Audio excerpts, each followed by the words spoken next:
Thank you for listening to Depictions Media Radio.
Welcome, Michael, to the village, Langley. So far from what I've seen, it's set up like a little town. It is. We're trying to make it look as normal as possible to reduce the institution feel that a lot of homes across Canada, that have been around for a while, look like. They look like hospital settings. They have the long corridors, over 150 to up to 350 perhaps rooms for the residents. Here we tried to make it more cozy. The feel of the naturist sort of park-like setting. Yeah. For people to come to when they first come in. As you noticed, it's the community center, so it feels like a welcoming place to come, and it could be for the community to come and enjoy as well. But it's a community center feel before we come into the village part, to where every one of the villagers live in their own little household. And so there's 6 households, and inside each household there is 12. Some have 13 people that live in that household. So it's kind of also a boutique setting also, where people get to live inside of a community within their home, within the house too. Yes, so community within the house. So like co-op housing feel to it, where there is, as you can see here, the open concept of the shared living room, shared dining room, and this is the kitchen area where these folks are standing right now. It's like a place for, we can move that in the way. It's for people to take part in the preparations for the meals. So wheelchairs or seats can come here. And this is an actual activity station for taking part in the daily functions of living. This area here is the staff area, so this is closed off. So it's not for the residents to be in this part because of health authority regulations and cleaning hands, and the residents can't be at this part, but this is where they can be. This is their hand washing sink. We've also made, to show you the fridge that people will be able to use and see the variety of items with maybe their names on their yogurt, that sort of thing. So it's like that co-op type living style. A whole lot of other people wouldn't have been around me doing what they do very well. It would still be a dream in my head. So we were able to take it out of here and put it here. Right. And I just played a little role. You played a huge role, and it happened so quickly, in my opinion. Relatively, yes. Really quickly compared to some projects, how long it takes from conception to actually opening. Well, I've seen a couple of things like through social media, the internet and everything, where they've had like the village concept, but you weren't actually, when you stepped outside your home, you were still inside. Yeah, no, and so that was a big conscious thing. We wanted to really, I was saying to the other fellow, one of our principles is to embrace normal. What is normal? It's not normal to come out to be in a building and live in a community. It's normal to live in a house and walk out onto a street. Right. It's normal to see plants and animals and outside, and so that's part of what we wanted to do, is not create this artificial environment that kind of had people think they were back in the 50s, because there are some places that are designed by movie studios that, it's like the 50s motif, and you can go and spend the day there, and then you walk outside and it's LA downtown. Right. Right, exactly. Yeah. So we wanted to create as much as we could, but still keep people safe and secure, a village, which means little houses and, not a big brick. Well, one of your staff did say that it isn't lacking for tech in the fact that they wear something similar to like the Fitbit that I have. Yeah, me too. That opens doors and lets you know if they've gone too far off the curb. Yeah, so we call it real-time location, and so if you look closely all around, we have little sensor boxes, and so it's like, and it's it's Bluetooth enabled actually, and as you walk by, it'll pick up your device, and so somebody can go to a computer screen and say, oh, that's where George is. And so, because this is 7 acres and we've got a lot of people moving about, and if somebody needs to find somebody, you can look in a lot of places before you find them.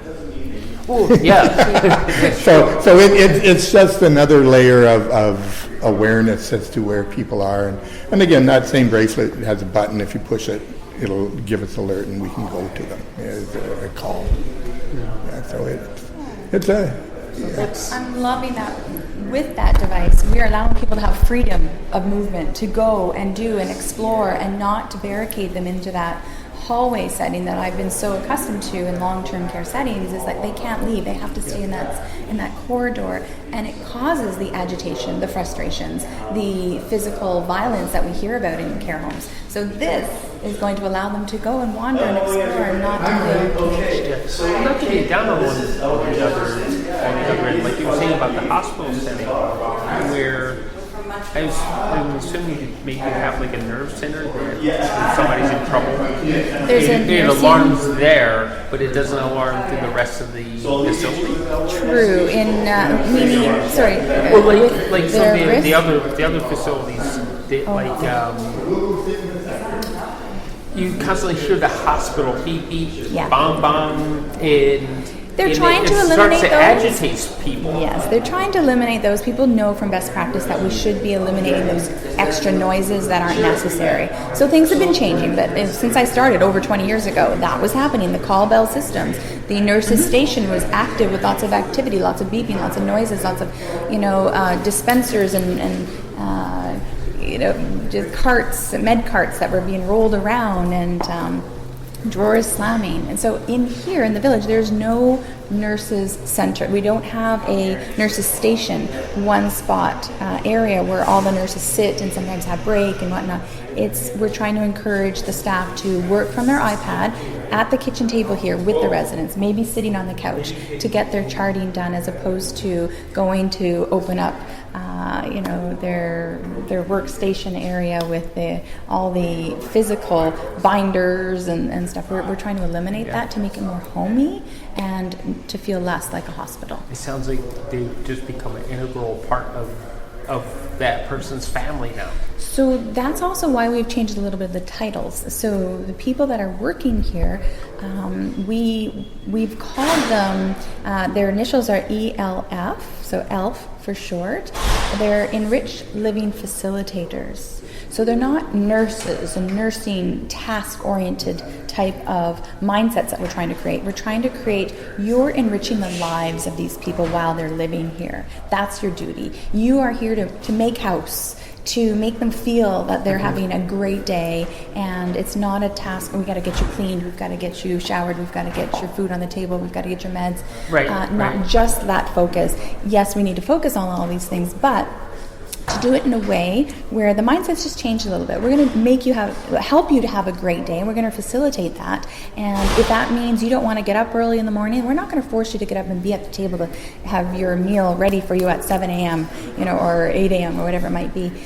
We want to make it so that it's a comfortable setting, easygoing. This is your home, but you don't have to be forced to do what you don't want to do. We'll give options. We're going to try to help the staff to realize that we can't use those old techniques we used in other homes of getting the work done. We want a different philosophy here. It's the person-centered philosophy, everything around that person, not what majority need. It's that whatever that person wants. Okay, cool. Yeah, so that's the philosophy, which is different. The designs are just a little bit different. So here we do have a quieter area if we want to shut the doors, to have maybe a movie going on, or some activities or crafts. Maybe families want to pull some tables together and have a family function in here. We can open this up and maybe have a huge event, such as let's say it's Super Bowl season. We'll put the Super Bowl on, and maybe we'll have parties with food up here and make it a little larger. I don't know if I'm pushing that right. But so this has that ability to expand to make bigger functions. Yeah. The rooms are all around the area, so I can show you the rooms. This is a backyard area. Just so you are aware, people that have advanced dementia, which is this building here. This building is two, you can call it households attached together. So it's a duplex here. So this one, and there's another one on the other side of 12 people. It's attached in the middle by a staff area where there's joint laundry and that sort of thing to help with the two homes. But this is the cottages, so this is more advanced stages of dementia where they need more help. The other homes are more assisted living, where they just need some help. Here, we do have it closed in. It's contained for this household, this backyard. Shrinking issue happening, where they get nervous to be out with more people. So in some ways it is regulation that they have to have their own backyard, but it also was ideal for us because we want people to have their own quiet space in more advanced stages of dementia. And we've designed it so that there is a wandering path. So circular paths are for also people with dementia in later stages. They tend to just walk and walk and walk. And what can happen is there's been many cases where people walk to a point where they can't walk anymore, and then they have trouble turning around to go back.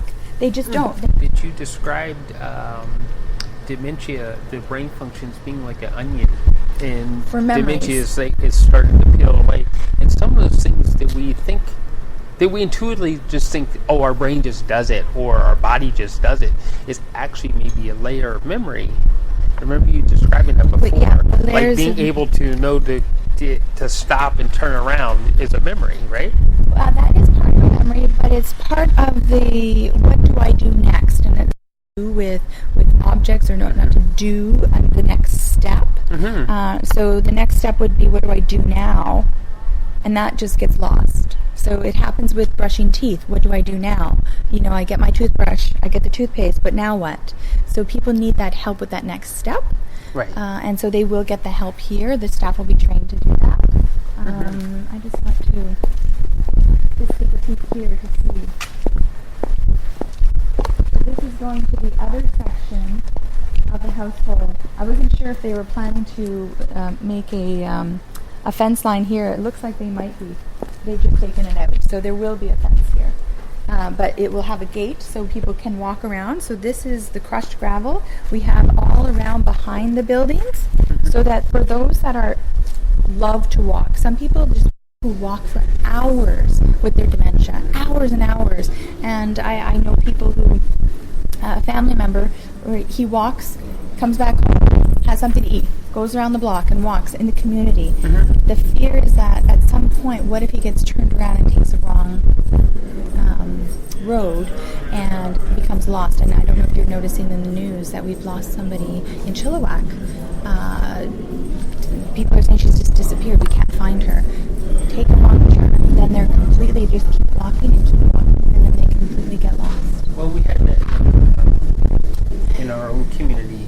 Luckily, that it was a bit of an overreaction on our part, because we instantly called the police with the fact that we had police activity and everything else. It turned out it was a bit of an overreaction, but I'd rather the overreaction. That's what we want. For people with dementia, we want that overreaction, because there has been people who've gone missing, and the first major case was in the Port Moody area. We still have not found this gentleman, and it was the very week that when my book launch happened, he had gone missing, and we still have not found him, and that'll be 6 years. Yeah. And so no clue, no sign where he went, where he is today, which is heartbreaking for the families. Very heartbreaking. So the family now for this woman in Chilliwack, reading the stories that they're still looking for. It's been over 10 days, and how heartbreaking it is. Where did she go? What can you do about it? And there's no goodbye, and it's completely lost. So this is very common for people with dementia that can get lost. And so having them come to a village-like area where there's lots of room to wander and walk when they feel anxious, but in a safer environment. Right.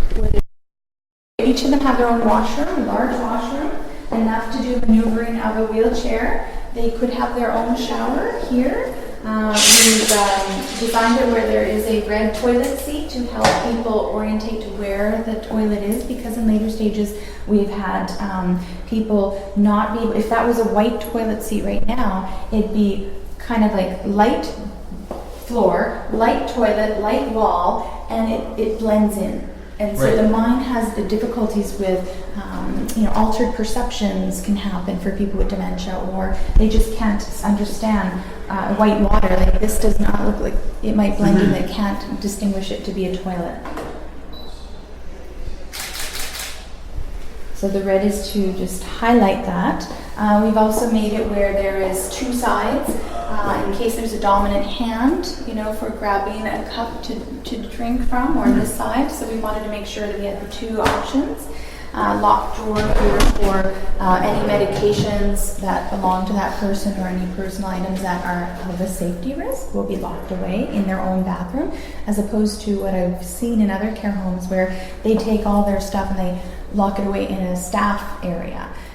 So we want to make sure it stays here and stays with the person. Does it also help if the person knows that it's locked in there? Some people can get paranoid behavior. Where are you taking my stuff now? Leave it here. Okay, we'll leave it here, but we'll lock it, and so nobody can touch it. And so giving them that reassurance that this is your stuff, we're going to keep it here. Similar design with the armoire, where we have some locked areas. This is designed to hang their clothes so they can see their clothing. Sometimes when we have everything closed up, people don't even know that there's stuff in here. It doesn't bring that awareness. Oh, this is where my clothing, these are my things, if it's all closed. So we made some areas where people can see, their shoes can go here, they can see their shoes.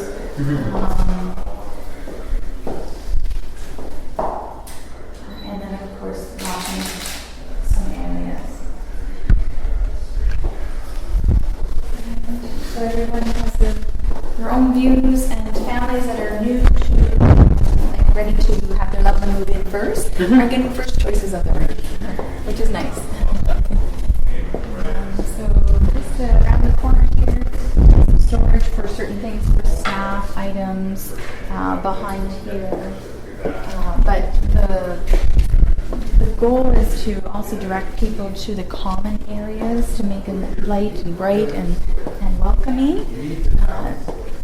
There's one thing that all the glass so that people can feel the sun on them and all that kind of stuff. Right? We put up some. My name is Christina Vandersloon. I'm the Oakwood Community Center Manager here, and I do life enrichment.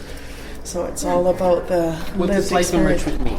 Life enrichment is an opportunity to engage people in purposeful leisure, that things that they would normally have done at home. So while they were doing those things at home, they'll now be doing them here. But to ease that transition, to give them familiar opportunities. So this space has really been designed in that concept, as Karen would have mentioned too. So it's really exciting that while traditionally we've been in institutional spaces, we haven't been able to provide maybe those experiences, or at a certain degree, because our wall bricks and mortar don't allow us that freedom. Now we have freedom.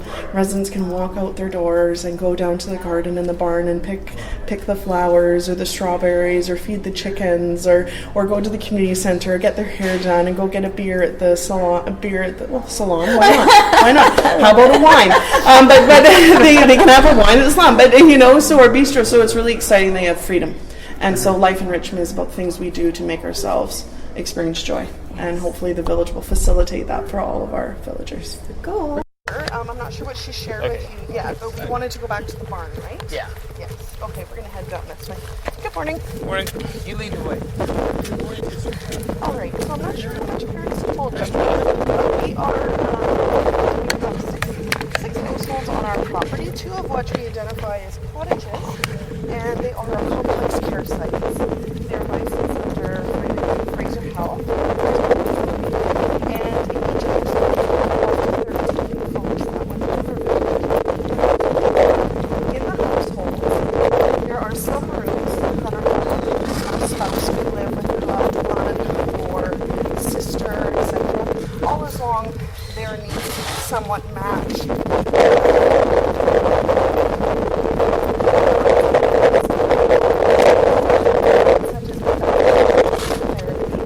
And in often cases, it would be wait till recreation therapist comes from program at 10 o'clock. The model here is that our staff, our enriched living facilitators, or MALFs, they will be facilitating meaningful day-to-day interactions in the households themselves. So our folks will be given lots of resources, so that in the morning they wake up, they want to be occupied or busy, there'll be puzzles available for them. We've got a Wi-Fi system for Sono that we can put music on for them, an old show, we can put on games or different art projects that they want to work on. So the concept is that their villagers are occupied throughout the day. And so the transition is the barn. The barn is where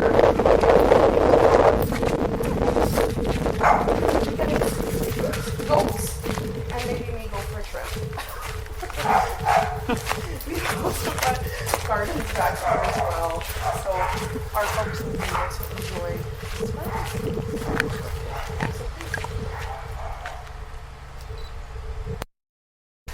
So it looks like, because you have the rows going here, Yep. you can assist them in like growing vegetables and...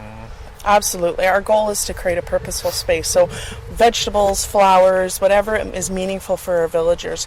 So for some of this stuff, it hasn't been planted, and a lot of that is we want our villagers to define how these spaces are used. So we've given the good framework. We want to make sure that it's exactly how they interpret their lived space or lived experience being. Yeah. Because I noticed that a lot of the, like there's lavender around and everything because it gives you that sense of aroma. Yeah. Absolutely. That's a great detail that you've noticed. So when you're seeing things, there is purpose in the design, and the purpose is that they have a sensory experience where they're using their smell, their sight, their sound, the touch, all those pieces that are meaningful to an individual, things that we find important in our life but may not pay attention to as meaningful as quality of life. They're there, and so we wanted to incorporate them. Yeah.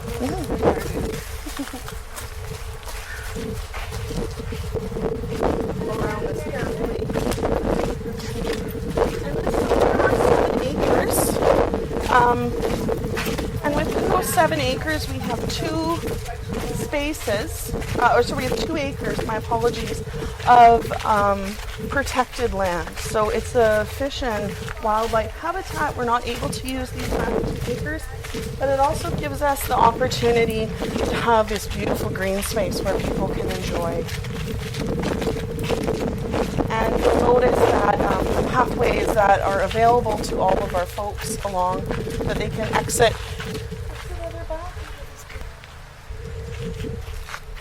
We're trying to develop partnerships. So one of the big ones with the barn specifically is with 4-H. So we'll talk to our local community, get them to come in, youth, to help us take care of these animals so they have the proper care, number one, that they need, enlist and contract a veterinarian to make sure that their needs are cared for, and it's just not a novelty, but it's intentional. We've got our conversation with 4-H right now is they want to be able to use some of our space to do craft, which is some of their members would actually be doing. So there'll be a trade-off. They'll need something from us and we'll need something from them. The concept is that our villagers get involved in everything.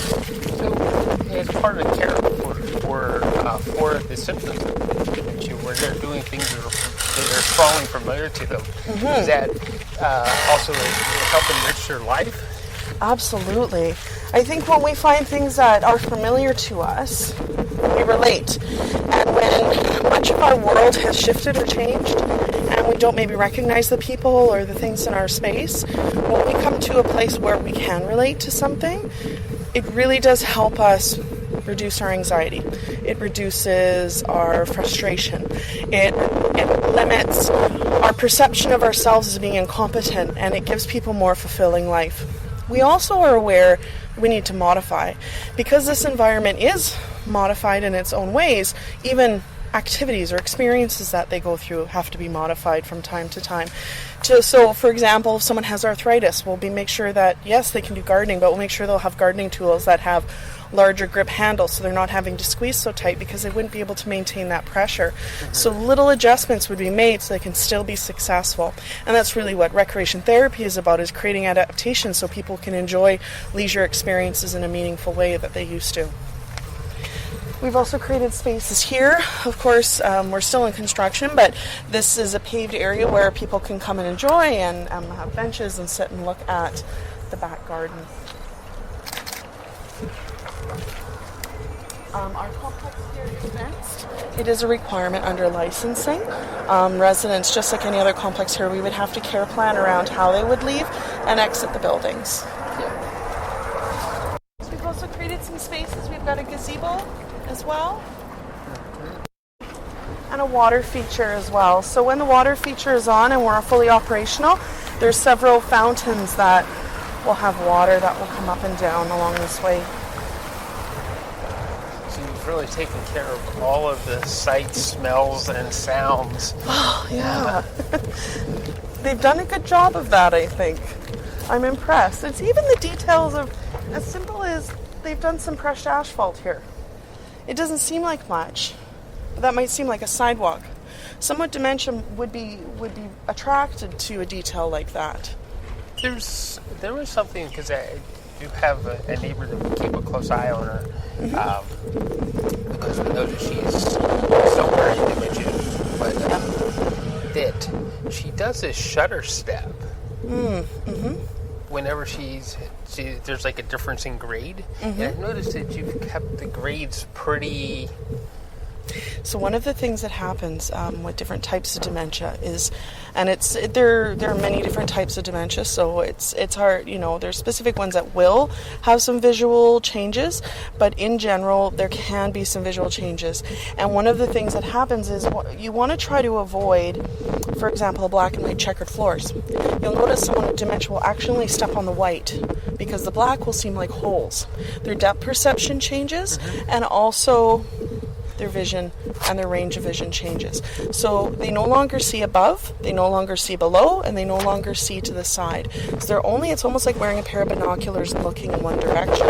So that's why it's really important to communicate front on with an individual, because that will encourage them to actually communicate. They won't be able to hear you. People become startled if you approach them from behind, touch them from behind, that kind of thing. Because that's something else that most people don't realize. I would clarify this for listeners. Yes. That cat peripheral that goes around our body.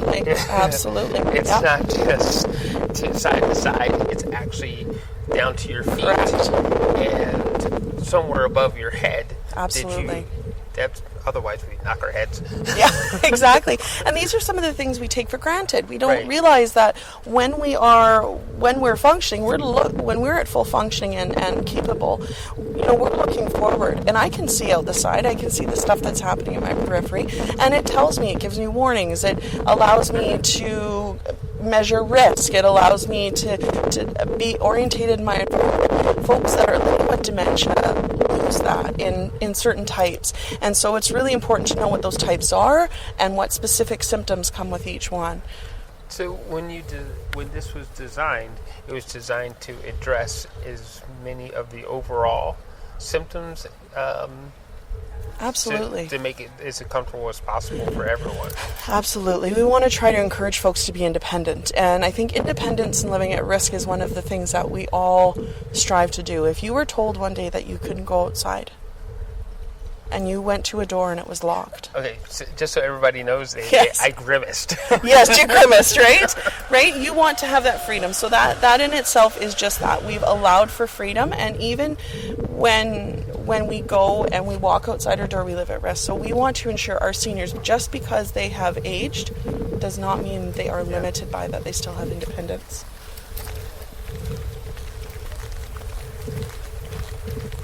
It's, you just, when you think about it, if I was to live here, I'd be able to live life on my own terms. Well, just from the looks of it in general, it's like I can see, even if you weren't addressing dementia, just as a cool place to live. Absolutely. This is a cool place to live. Absolutely, absolutely. And so they deserve that cool place to live just as much as someone who has full capabilities to do so.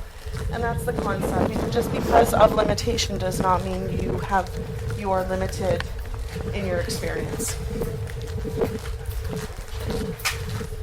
Let's do a check back and see how everyone's doing since we did that little shifty poo. So staffing in assisted living is different than staffing in complex care. Complex care is, of course, a higher level of care and requires more. Their needs are higher, so they're going to require more support. In assisted living, you typically have a nurse on staff during 10 hours, a care aide, and then in our case, we're going to actually have a household leader. So the household leader is responsible to ensure that they have the house clean, tidy, well stocked. They're the ones that's kind of in charge of that house. And our household leaders work 4 days a week, 10 hours a day. And then they rotate, so you'll have 2 household leaders rotating through. Yeah. They also have, in complex care, it's different. Where the nurse visits an assisted living, in complex care, the nurse would actually be on site. So we have 24-hour nursing support, plus 2 to 3 care aides as well during the day. And then in the evenings you have a care aide, and then at night you also have a care aide. So the staffing levels change according to what the needs are during the day. During the evening, at night people are sleeping. You need a lot less people here. During the day, you do need more. The beautiful thing about this is between each household, we actually have a service area. And in those service areas, there is spaces for staff to do the med rooms, etc. So you'll notice as you walk around this space that there is not a med room. Where in traditional long-term care facilities, there's a med room, maybe a glass wall, a big gate. It's not home-like. Yeah. It's That's different. not very. Yeah, it's more sterile than It is sterile. It takes on more of a sterile meaning, absolutely. Purpose is to make it warm and welcoming for people to feel at home. Things they can relate to. So each household kind of has a different personality. This particular household's a mid-century modern. We have an activity space here, which we can come back to, but I'm going to show you my favorite room in every house, and that's the sunroom.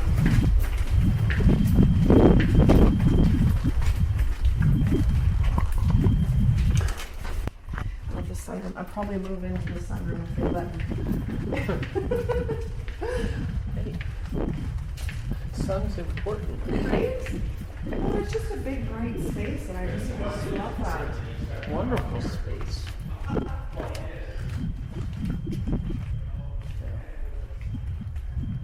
Nice yard and everything. So each household has a little bit of has a different space, but all of them have access to the outdoors.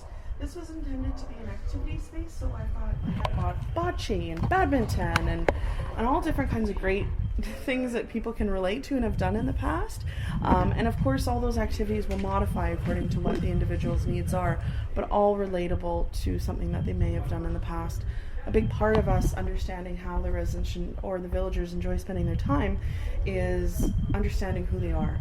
So we'll do a quite extensive intake at the time they come to the village, and that will include understanding their social history. Where are they from? Where have they been? When did they fall in love? Who did they fall in love with? What did that look like? What makes them upset?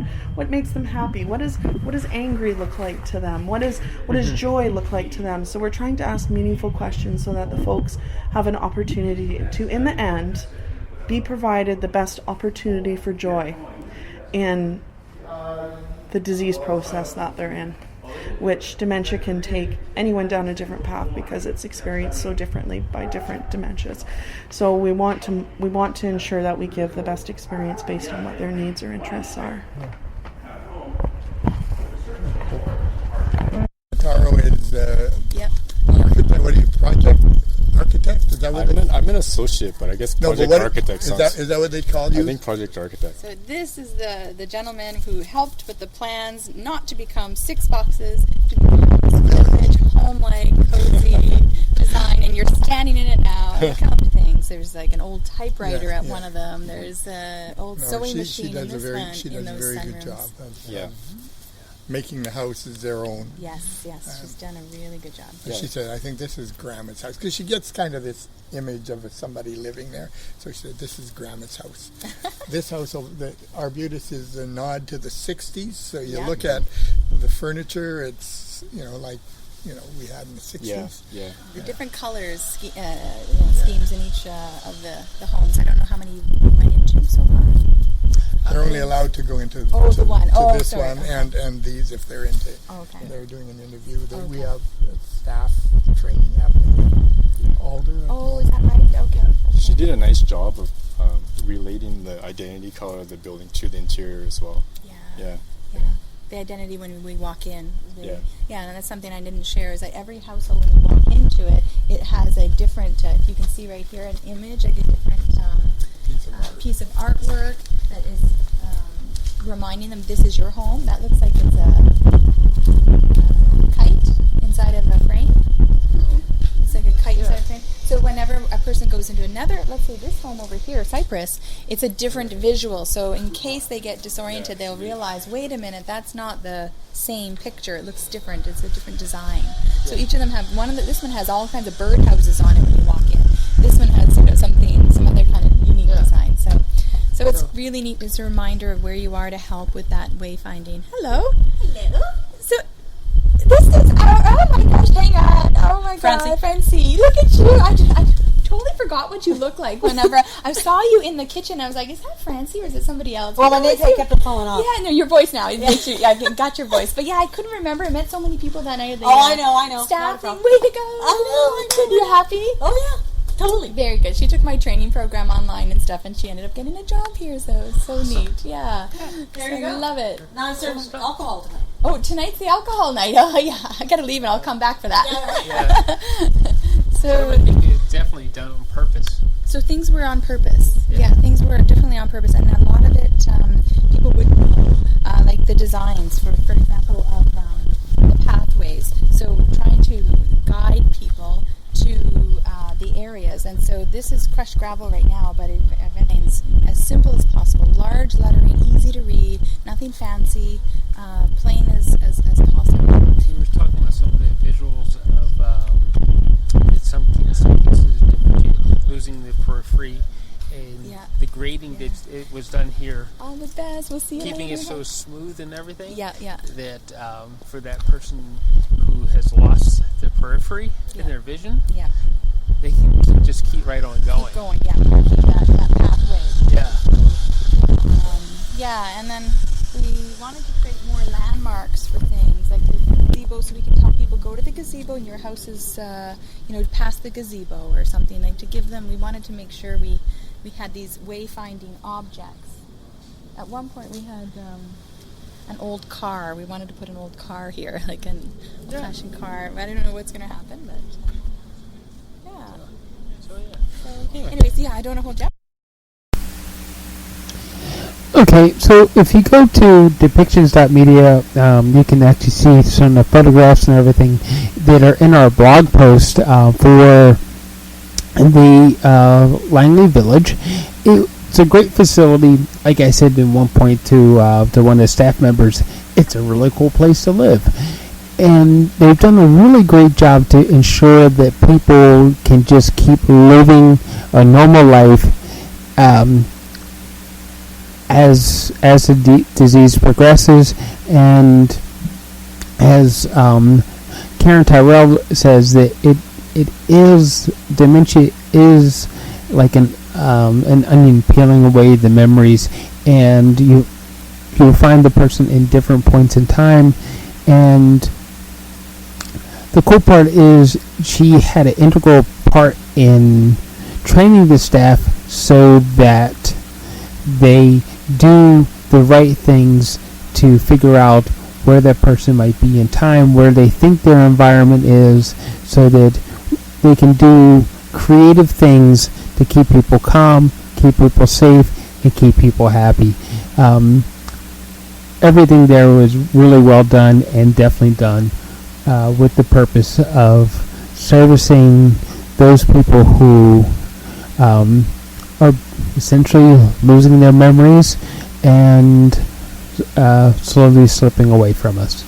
So thank you for listening, and I want to thank the folks at the Langley Village and Karen Tyrell and others that I spoke with at that facility for inviting us in and giving us a look around the facility.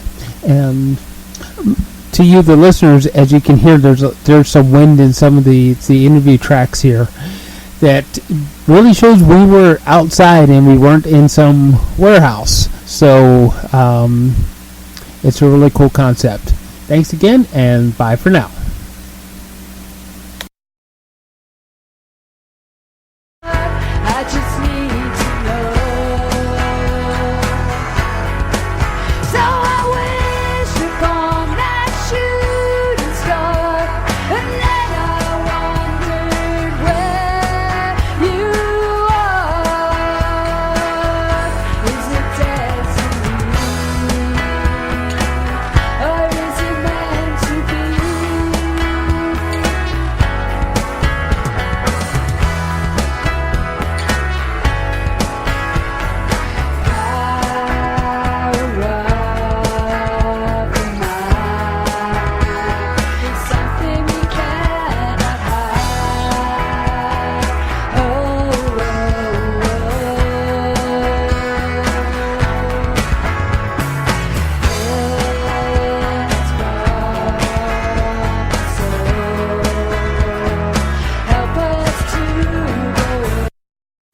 This show has been produced by Depictions Media.